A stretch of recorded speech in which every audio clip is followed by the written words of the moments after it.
Fee લેતી નથી એ એમનું સૂચન છે। એ ઉપરાંત ટર્મ ફી વધારે એક્સ્ટ્રા માંગે છે, એ પણ એમની રજૂઆત છે। વાલીઓનો એવો પણ આક્ષેપ છે, સાહેબ અમને રાત્રે 11 વાગે ઈમેલ કરીને પણ અમને હેરાન કરવામાં આવે છે, અમારા બાળકોને એલસી આપતા નથી। તો કોઈ પણ સ્કૂલ ગમે તે બોર્ડની હોય, કોઈ પણ બાળકનું એલસી અટકાવી શકે નહીં। પણ સાથે સાથે ધારો કે જે બાળક અત્યારે એપ્રિલમાં દાખલ થયું છે, એનું ટર્મ શરૂ થઈ ગયું છે, તો એને 1 માસની ફી તો એને ભરવી પડે। બાકી શાળા સામે શાળાને સૂચના અપાઈ ગઈ છે। વાલીઓને પણ મારું એવું કહેવું છે, તમે અત્યારે જાઓ અને તમને સહકાર આપશે। જો સહકાર નહીં આપે તો આપણે અગાઉ જેમ સ્કૂલો સામે આપણે પગલાં લીધા, એની સામે પણ આપણે કડકમાં કડક પગલાં લઈશું। સ્કૂલ લિવિંગ સર્ટિફિકેટ માટે એપ્લાય કર્યો હતો, એટલે અમને શનિવારે ફોન આવ્યો કે તમારા બાળકનું પેપર શોઈંગ છે અને ફી સેટલમેન્ટ માટે શાળામાં આવવાનું છે। એટલે અમે લોકો કાલે સ્કૂલમાં ગયા, બધા પેરેન્ટ્સ ગયેલા, 10:30નો ટાઈમ આપેલો હતો।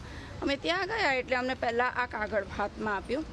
એમને એવું કીધું કે આ ફીસ તમારે એઝ પર ગવર્મેન્ટ નોર્મ્સ તમારે આ 15,000 રૂપિયા ભરવાના છે, તમે ભરશો તો જ તમને એલસી આપવામાં આવશે। તો અમે લોકોએ ખાલી એટલી જ વાત કરી કે આ વસ્તુ 15,000 શાના અત્યારે ભરવાના?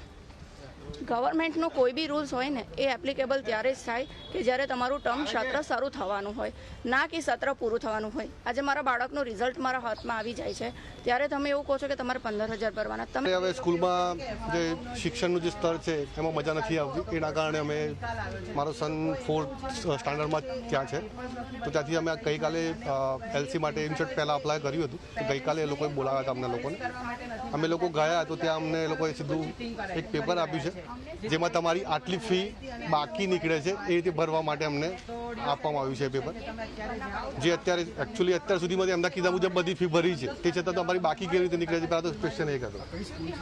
અને એ લોકો જે રીતે અમને એલસી માટે જે બાકી ફી છે તમે 25 તારીખ સુધી માટે 4 જ દિવસો ભરી દો, એ રીતે અમને લોકોને કહેવામાં આવ્યું છે।